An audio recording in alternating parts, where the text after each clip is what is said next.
ин аз аввалин таронаҳоест ки Дилноза Каримова дар аввалҳои фаъолияти овозхонияш сароида буду шӯҳратёр гардид.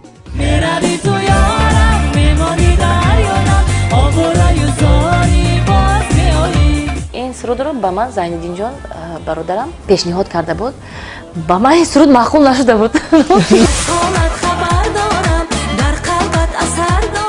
сурудани сурудҳо дар жанрҳои мухталиф ба фикри Дилноза афзалият аст, дар ҳоле ки иҷрои он сирф касбӣ бошад.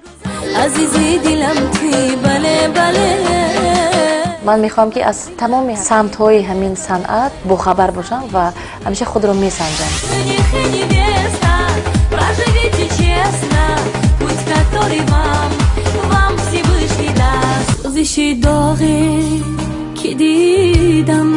марги модар зарбаи сахте буд дар айни камолоти касбии ин сарояндаи ҷавон, вале дар гузашти фарзанд низ қомати Дилнозаро хамгашта кард.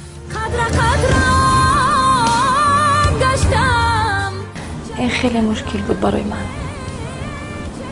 ба саҳна баргаштани ман ин ба як зиндагии нав баргаштан аст. бори аввал шундани суханҳои ногуфта, қиссаҳои ногуфта ва дигар розу ниёзи Дилноза Каримова танҳо ва танҳо дар барномаи Ҳунар.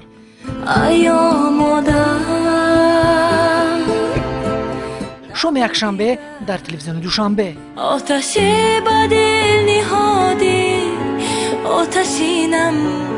آتشینم دل بر روی من کشودی بهترینم